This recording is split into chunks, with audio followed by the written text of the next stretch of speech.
Hola, criaturas de la noche. Y también ustedes, los que miran con la luz encendida y 3 santos pegados a la pantalla.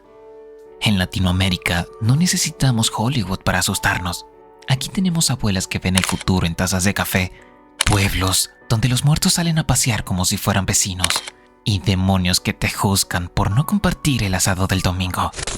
Hoy les traigo relatos tan escalofriantes que hasta la Llorona dejaría de llorar para escuchar. Así que preparen su agua bendita o un trago que también funciona y déjense llevar por estas historias que van desde ¡ay, qué miedo! Hasta ¡ay, mamá, me voy a mudar a otro continente! ¿Listos? Porque el terror latinoamericano no perdona.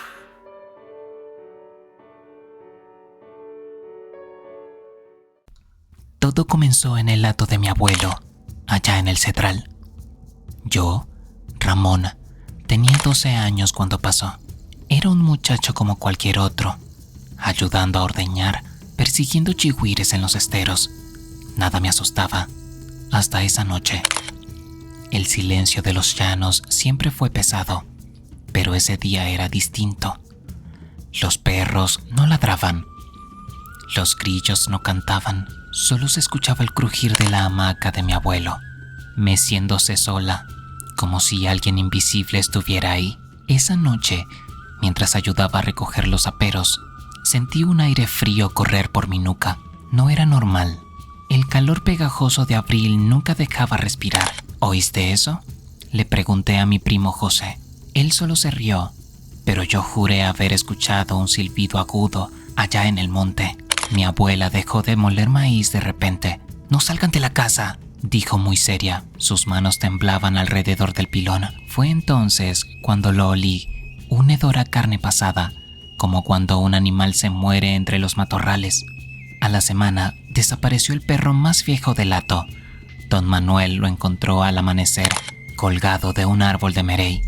No tenía ni una gota de sangre, pero su panza estaba abierta como si algo hubiera probado sus entrañas. «Son los amuros», dijo mi tío, pero todos sabíamos que los pájaros no trabajan de noche, menos dejando las patitas tan limpias como lavadas. Esa madrugada me despertó un ruido en el corral. Creí que eran los cochinos revueltos, hasta que vi la sombra, alto, flaco como un poste, parado junto al bebedero. Llevaba algo grande al hombro, un costal. Quise gritar, pero no pude. El silbido vino después, tan agudo que me sangraron los oídos. Y lo peor, sonaba lejos, como desde el caño, pero a la vez dentro de mi cabeza, repitiéndose. Recordé entonces la leyenda que los peones contaban en las velas.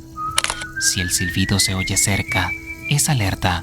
Si se oye lejos, ya te eligió. Corrí a la casa de mis abuelos. La puerta estaba trancada, aunque nunca la cerraban. Golpeé hasta rajarme los nudillos. Cuando por fin abrieron, mi abuela palideció. «Muchacho, ¿por qué traes esos huesos en los pies?» Miré hacia abajo. Mis patas estaban cubiertas de un polvo blanco, como ceniza de hueso molido. Al día siguiente, José amaneció con fiebre. Deliraba, hablando de un hombre que venía a cobrar una deuda de sangre. El médico del Yagual no supo qué era, solo nos dio unas pastillas y se fue rápido, sin aceptar ni un café. Esa tarde encontré las primeras huellas alrededor de la casa, pisadas humanas pero demasiado alargadas, con marcas de algo arrastrándose entre ellas. Seguí el rastro hasta el manglar y allí estaba el costal de mi abuelo, el que usaba para sembrar, colgado de una rama. Goteaba. Cuando lo toqué, un dedo humano, seco y amarillo, rodó hasta mis pies. El grito que solté atrajo a los peones. Para cuando llegaron, no había ni costal ni dedo, solo yo, temblando con las manos llenas de ese mismo polvo blanco. Esa noche pusimos velas a los santos. Mi abuela rezaba el credo mientras afuera, cada vez más cerca, se oían pasos lentos alrededor de la casa. Algo arrastraba sus pies por la tierra seca. Lo vimos por la ventana, una silueta espigada, encorvada bajo el alero. No tenía rostro, solo oscuridad, donde debía estar la cara. En su mano derecha llevaba un hueso largo y lo estaba afilando contra la pared como cuchillo. El silbido comenzó justo cuando las velas se apagaron solas. Esta vez no venía del monte, venía del interior de la casa, del cuarto donde José dormía. Rompí la tranca de la puerta con una pata de cochino. Lo que vi en ese cuarto me quitó el aliento. José estaba sentado en la cama, sonriendo. «Ramoncito», dijo con una voz quebrada, como si no hubiera tomado agua en años. «Abuelo quiere que le devuelvas lo que tomaste». Detrás de él, la sombra del silbón se alzaba hasta el techo. Ahora podía verlo claro.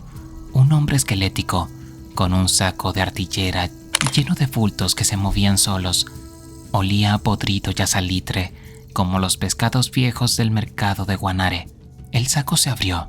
Dentro había huesos, no de animales, huesos humanos, limpios y brillantes, como porcelana. Uno de ellos, un fémur, tenía grabado un nombre: Ramón Guevara.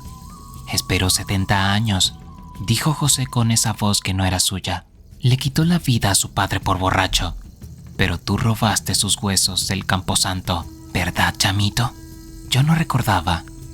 Tenía 4 años cuando jugué a desenterrar aquel esqueleto junto al cementerio viejo, pero el silbón sí recordaba, y según la leyenda, solo se calma cuando recupera lo que es suyo. La criatura alzó una mano huesuda. Sentí como algo dentro de mi pecho respondía, como si mis propias costillas quisieran salir. José se reía ahora, con la boca desencajada. Corrí, no hacia la casa, sino al manglar. Allí, donde años atrás los peones decían haber visto al ánima sola. Cavé como loco, hasta que mis dedos dieron con un hueso viejo enterrado. Era pequeño, de niño. El silbido sonó justo detrás de mí. Esta vez era una melodía casi dulce.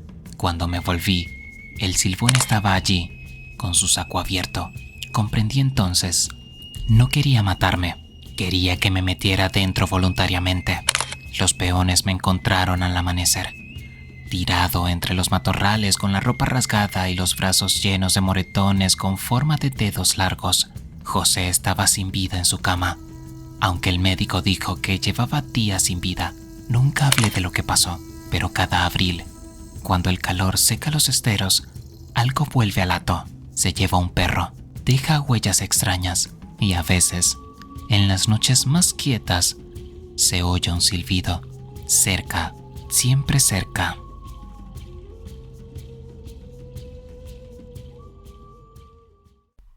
Era octubre del 95 y mi abuela siempre decía que en esas noches, sin luna, salían cosas peores que los mosquitos. Yo vivía con mis padres en una finca cerca del monte, cuidando las gallinas y los chivos. Todo era tranquilo, hasta que amanecimos con 3 gallinas muertas. No parecía obra de un perro, no tenían ni una gota de sangre, solo 2 huecos pequeños en el cuello, como si alguien las hubiera vaciado con una pajita. Papá juró que era un zorro, pero los vecinos empezaron a decir: «Es el chupacabras».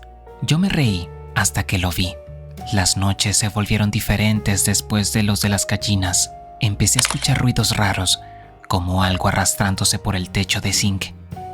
A veces eran rasguños, otras veces un sonido húmedo, como si estuvieran chupando algo. Lo peor era cuando todo quedaba en silencio, demasiado silencio.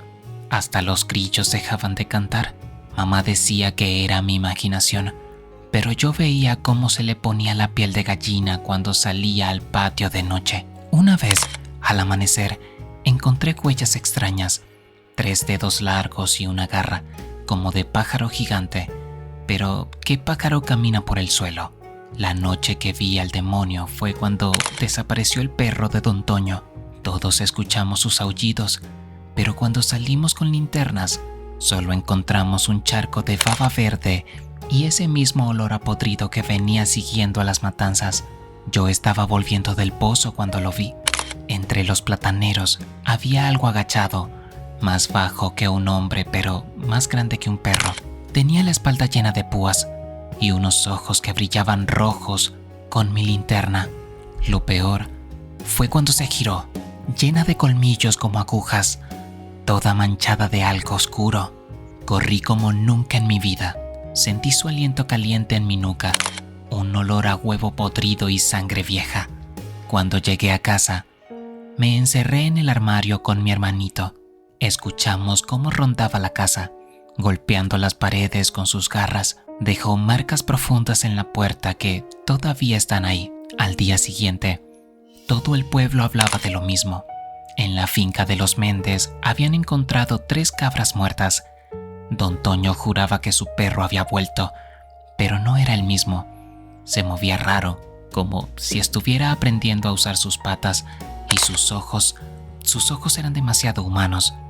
La policía vino, se rió de nosotros y se fue, pero nosotros sabíamos la verdad. Algo había venido del monte y no se iba a ir tan fácil. Después de eso, el pueblo ya no era el mismo. La gente empezó a encerrarse antes del anochecer, poniendo cruces de madera en las puertas y botellas de agua bendita en las ventanas, pero nada lo detenía. Yo no podía dormir, cada ruido me hacía saltar. Una madrugada, escuché a mi hermanito hablar solo en su cuarto. Cuando me asomé, lo vi sentado en la cama, mirando fijamente a la ventana. «Luisa», me dijo sin voltear, «hay un señor afuera que quiere jugar conmigo». La ventana estaba cerrada, pero en el vidrio vi la huella de una mano con 3 dedos largos y una garra. Al día siguiente, encontré a mi perra Linda temblando bajo la cama. Cuando por fin salió, tenía esos mismos 2 agujeritos en el cuello, pero seguía viva, solo que ya no era Linda. Movía la cabeza de manera extraña, como si estuviera escuchando voces que nadie más oía, y cuando ladraba, salía un sonido que no era de perro, sino más bien como ese chillido que escuchábamos en las noches. Don Toño desapareció una semana después. Encontramos su sombrero y su machete cerca del monte, junto a un charco de esa misma baba verde. Lo peor fue la grabación en su vieja cámara de video, imágenes borrosas de algo que se movía demasiado rápido entre los árboles. Y al final, un primer plano de esos ojos rojos, como si supiera que lo estábamos viendo. La noche final llegó cuando se fue la luz en todo el pueblo. Mamá nos dijo que nos quedáramos en casa, pero yo vi por la ventana cómo los hombres del pueblo se reunían con machetes y linternas. Iban a cazarlo. Esperamos horas. El silencio era peor que los ruidos, hasta que escuchamos los primeros gritos. Corrí al patio y vi las luces de las linternas moviéndose locamente entre los árboles. Los gritos eran, Dios, horribles. No eran gritos de dolor, sino de terror puro, como si hubieran visto algo que ningún humano debería ver. Luego vinieron los disparos, y después un silencio que helaba la sangre. Algo empezó a acercarse a nuestra casa. Se escuchaban pasos pesados, pero entrecortados, como si estuviera cojeando. Mamá nos escondió bajo las camas, pero yo pude ver por una rendija cuando llegó a la puerta. Era alto, más que un hombre, con esa piel grisácea y llena de espinas que había visto antes, pero ahora estaba herido. Le salía un líquido negro del costado, y entonces hizo algo que nunca esperé. Habló. «Tengan miedo», dijo con una voz que no era humana, «pero no de mí. Hay más, muchos más». En ese momento, las luces volvieron y desapareció. Solo quedó un charco de ese líquido negro en el suelo. Al día siguiente, encontraron a 3 de los hombres del pueblo. Estaban vivos, pero diferentes. Don Cheo no paraba de reírse sin motivo. Jorge no hablaba, solo miraba al cielo con esos ojos demasiado abiertos. Y Miguel insistía en que había que dejarlos entrar, que eran nuestros nuevos dueños. Han pasado años desde eso. El pueblo trató de olvidar, pero las desapariciones siguen. Cada luna nueva, alguien reporta ver las sombras moviéndose entre los árboles. A veces, encuentras animales con esos 2 agujeros perfectos, pero ahora también aparecen así algunas personas. Mi hermanito dice que todavía habla con el señor de la ventana en sus sueños. Y peor aún, a veces despierto y lo veo parado junto a la cama de mi hijo, mirándolo con esos ojos que ya no son del todo humanos. La policía no cree en nuestras historias. Los científicos dicen que es histeria colectiva, pero nosotros sabemos la verdad. El chupacabras no era solo uno, y ahora alguno de ellos usan caras que conocemos.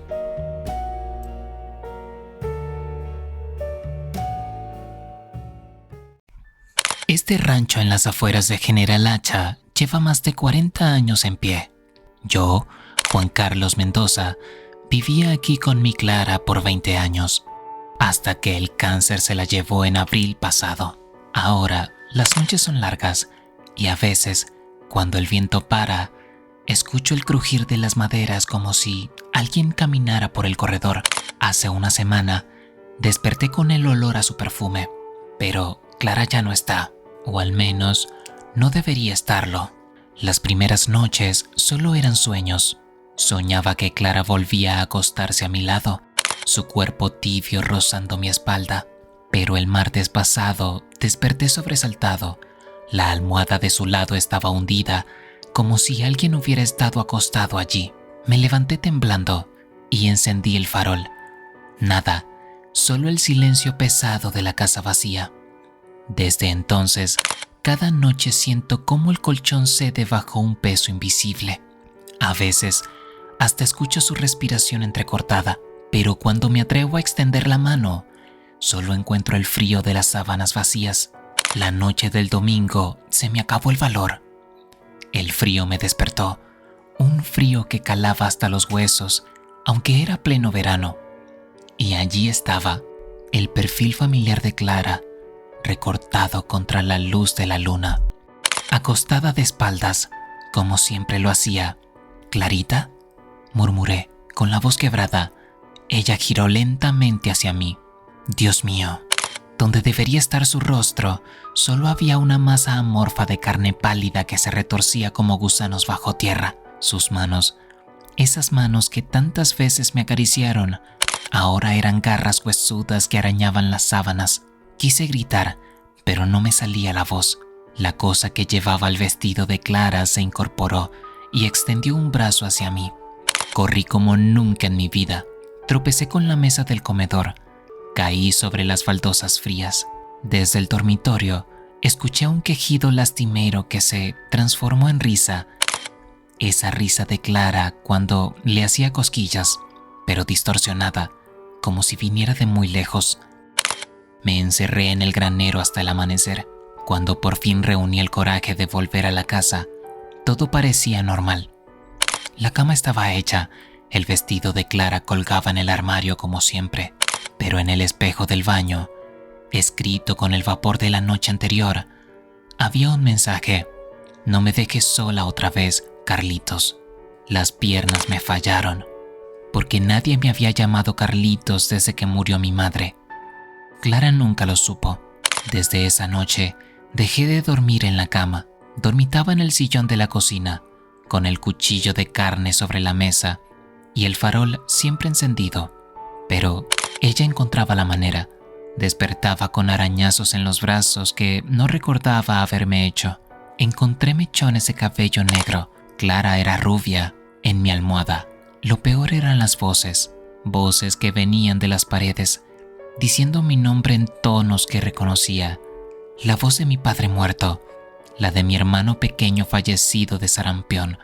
Una tarde, volviendo del campo, vi humo saliendo de la chimenea. Entré despacio, el machete en mano. La mesa estaba puesta para dos, un plato humeante de guiso, el que Clara solía hacer los domingos, esperaba en mi lugar. Del dormitorio venía un ruido de cajones abriéndose y cerrándose. «¿Clara?», llamé, sintiendo cómo el sudor me recorría por la espalda. El ruido cesó. Luego, pasos lentos acercándose por el pasillo. La puerta se abrió y ahí estaba ella, mi Clara, exactamente como la recordaba, con su delantal azul y ese lunar junto a la boca que tanto amaba. «La comida se va a enfriar, amor», dijo con su voz dulce. Quise correr hacia ella, abrazarla, olvidar todo este infierno, pero entonces vi sus pies. Por debajo del delantal asomaban zapatos negros de charol, los mismos zapatos con que la habíamos enterrado. Retrocedí hasta que choqué contra la pared. Clara, o lo que fuera, inclinó la cabeza como hacía cuando se preocupaba por mí. «¿Qué pasa, mi vida? ¿No estás contento de tenerme de vuelta?», El olor a tierra mojada llenaba la cocina. Noté que sus ojos no parpadeaban. Nunca. Tú no eres ella, logré decir. Clara está muerta. La enterré yo mismo. Su sonrisa se desvaneció. La piel de su rostro comenzó a agrietarse como yeso seco, dejando ver algo negro y brillante debajo. Pero me extrañabas tanto, Juan Carlos. Me llamaste noche tras noche. ¿Ahora me rechazas? Las grietas se extendieron por su cuello, sus brazos. Los pedazos de piel que caían no dejaban sangre, sino telarañas espesas y oscuras. Cuando abrió la boca para gritar, vi que sus dientes eran diminutos y puntiagudos como los de una araña. Salí disparado hacia la puerta, pero se cerró de golpe ante mí. Las ventanas también. El aire se volvió espeso, difícil de respirar. Detrás de mí, oí un crujido espantoso, como huesos rompiéndose y reorganizándose. Al volverme, vi la verdadera forma de la cosa que había tomado el lugar de mi esposa. Era alta, demasiado alta, sus extremidades largas y articuladas de manera antinatural. Su vestido ahora era un manto negro que se movía solo, como si algo viviera bajo la tela. «Todos ustedes son iguales», dijo la criatura con la voz clara, mezclada con otras que reconocí. El viejo Martínez, que enviudó el año pasado, el joven Ríos, que perdió a su mujer en el parto. Nos necesitan hasta que ya no les conviene. Avanzó hacia mí, sus manos, ahora garras peludas, extendidas. En un acto desesperado, agarré el farol de querosén y lo estrellé contra la pared. Las llamas se extendieron rápidamente por las cortinas de tela seca. La viuda negra chilló. Un sonido que me heló la sangre. Las llamas parecían afectarla, hacerla menos sólida. Corrí hacia la puerta que ahora cedía fácilmente, mientras la casa comenzaba a arder a mis espaldas. Ahora escribo esto en la estación de policía de General Hacha. Dicen que el fuego consumió todo el rancho en menos de una hora. No encontraron restos humanos, solo las cenizas de mi vida pasada. Los agentes intercambian miradas cuando repito mi historia. El comisario, un hombre práctico, sugiere que el dolor y la soledad me jugaron una mala pasada. Asiento, demasiado cansado como para discutir, pero anoche, en la pensión donde me alojo, desperté con un peso familiar en el borde de la cama. El olor a tierra mojada llenaba la habitación. No me di vuelta, no abrí los ojos, solo recé hasta que amaneció. Hasta aquí llegamos con las historias de terror de hoy. Si te gustó, deja un me gusta y si quieres más contenido, suscríbete para que estés al tanto. Recuerda que en el canal tenemos una lista de reproducción, así podrás oírla mientras estudias, trabajas o haces ejercicio. Y recuerda que si quieres contarme tu historia, puedes enviármela al correo electrónico que está en la descripción. Muchas gracias por llegar hasta el final. Y si quieres, déjame un comentario contándome lo que quieras.